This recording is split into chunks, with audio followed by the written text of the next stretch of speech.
Quem foi Francisco? Por que o seu papado causou tanta divisão dentro da igreja? E o que sua morte representa para o futuro do catolicismo?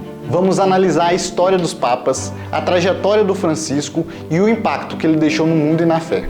Mas sob um olhar diferente, sem medo, sem censura, com um olhar conservador.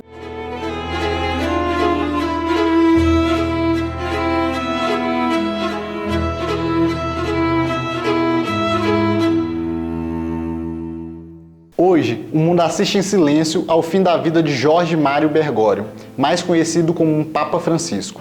O primeiro Papa das Américas, o primeiro Papa jesuíta e talvez o Papa mais controverso da história recente. Não é apenas o fim de um pontificado, é o fim de uma era e talvez o começo do juízo. A história do papado. A história do papado começa com São Pedro, o apóstolo escolhido por Cristo para ser a pedra da igreja. Desde então, o Papa tem sido mais do que um líder espiritual, ele é o guardião da fé, o baluarte da verdade católica diante das heresias, das perseguições e das tentações do mundo. Ao longo dos séculos, os papas enfrentaram impérios, resistiram a tiranos e condenaram doutrinas perigosas. Foram vozes proféticas contra a maré do tempo. Papas como São Leão Magno, que enfrentou Átilas ou Uno, Gregório VII, que confrontou o poder político, Pio IX, que defendeu a doutrina contra o liberalismo do século XIX, e João Paulo II, que ajudou a derrubar o comunismo na Europa. O papado é mais do que um cargo, é uma missão divina, e sua grandeza está em permanecer firme, mesmo quando o mundo inteiro quer que ele ceda. Quem foi Francisco? Jorge Mário Bergoglio nasceu na Argentina, em uma família de imigrantes italianos. Entrou para a Companhia de Jesus, a Ordem dos Jesuítas, e ali formou sua visão de mundo. Em 2013, após a renúncia inédita de Bento XVI, Conditionem certam perveni, vires mias, in gravescente etate, non iam aptas esset monus Petrinum eque administrando.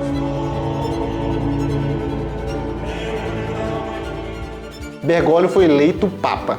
Assumiu o nome de Francisco em homenagem ao São Francisco de Assis e desde o primeiro momento deu tom ao seu pontificado, simplicidade, humildade e mudança. Francisco evitou símbolos tradicionais da realeza papal, disse que queria uma igreja pobre para os pobres e se aproximou da imprensa, da cultura popular e do discurso politicamente correto.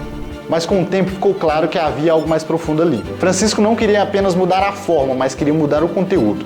Francisco e a Revolução Interna. Francisco abriu espaço para vozes que durante décadas estavam à margem da igreja, teólogos da libertação, padres engajados com o marxismo cultural e bispos militantes. Suas declarações foram ambíguas, muitas vezes contraditórias, sobre moral sexual, sobre comunhão para divorciados e sobre uniões civis homossexuais. Na prática, ele deixou brechas para interpretações que enfraqueceram a doutrina tradicional. E quando os fiéis mais conservadores pediam clareza, foram ignorados ou repreendidos. A missa em latim que Bento XVI havia incentivado foi severamente restringida por Francisco no documento Traditionis Custodes. Foi um golpe simbólico, uma ruptura com o passado, uma tentativa de remodelar a identidade da Igreja, a geopolítica do Vaticano. Francisco não atuou apenas dentro da igreja, ele foi uma figura ativa no cenário global.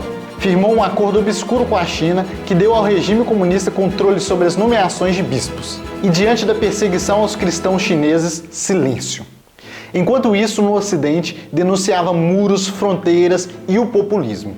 Falava de ecologia, imigração, desigualdade, sempre com o tom e termos dos grandes agentes globalistas. Sob seu papado, o Vaticano deixou de ser um farol da verdade e passou a ser um eco das agendas do século XXI. E o que vem depois? Com sua morte, o trono de Pedro está vazio. Mas a crise não acabou, ela apenas muda de fase. Dentro da igreja há uma guerra ideológica entre os cardeais progressistas e os conservadores. O próximo conclave não será apenas uma escolha espiritual, será uma batalha decisiva pelo futuro do catolicismo. Francisco morreu, mas a revolução que ele simboliza ainda vive. E é por isso que esse canal existe, porque até mesmo dentro da igreja a batalha continua. A contra-revolução é onde se trava essa luta. Se você acredita na verdade, na tradição e na fé que não muda com o tempo, este é o seu lugar. Se inscreva e compartilha e permaneça firme na fé. O conclave e os favoritos à sucessão. Com a morte do Papa Francisco, se inicia um dos rituais mais secretos e solenes da Igreja Católica, o conclave. Realizado na Capela Sistina, o conclave reúne os cardeais com menos de 80 anos para eleger o novo Papa. Durante o processo, eles permanecem isolados do mundo exterior, sem acesso a meios de comunicação, até que o novo pontífice seja escolhido. As votações ocorrem 2 vezes ao dia, na manhã e na tarde. Após a votação, as cédulas são queimadas. A fumaça negra indica que nenhum candidato foi escolhido. A branca indica que um novo Papa foi eleito. Para ser eleito, um candidato precisa de 2/3 dos votos. Se após 30 votações não houver consenso, a maioria simples é suficiente. Entre os favoritos para suceder Francisco estão o cardeal Pietro Parolin, italiano, secretário de Estado do Vaticano, conhecido por sua habilidade diplomática e proximidade com Francisco. Cardeal Matteo Zuppi, arcebispo de Bolonha, reconhecido por seu trabalho com os pobres e compromisso com a paz. Cardeal Robert Sarah, guineense, ex-prefeito da Congregação para o Culto Divino, defensor da tradição litúrgica e da doutrina ortodoxa. Cardeal Luiz Antônio Tagle, filipino, prefeito da Congregação para a Evangelização dos Povos, visto como possível Papa do Sul Global. A escolha do novo Papa será crucial para determinar o rumo da Igreja Católica nos próximos anos. Enquanto aguardamos a fumaça branca, o mundo observa com expectativa.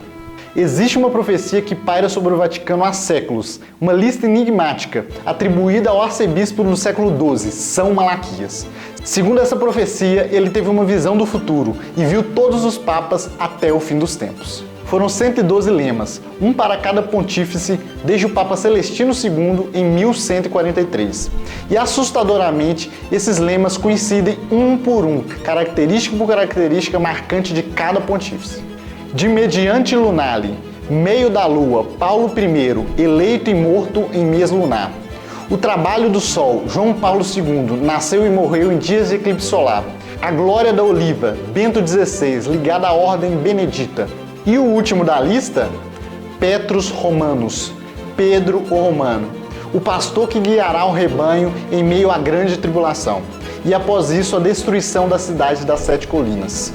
Francisco não levou o nome de Pedro, mas o que representa o nome quando os sinais são tão claros. Em termos espirituais, o seu pontificado foi um terremoto e agora com sua morte a profecia volta a assombrar os corredores do Vaticano. Na perseguição final da Santa Igreja Romana, reinará Pedro Romano, que alimentará o rebanho em muitas tribulações. Depois disso, a cidade das 7 colinas será destruída e o juiz terrível julgará o povo. Estamos vivendo o fim de uma era? O próximo Papa será o último? Ou será que a própria crise dentro da Igreja já é o cumprimento dessa profecia? O que sabemos é que estamos vivendo tempos decisivos, tempos de apostasia, de confusão, de provação. E se São Malaquias estiver certo, talvez a Igreja de Pedro esteja entrando em sua última batalha. Não se esqueça de seguir, curtir e compartilhar para viver a contra-revolução.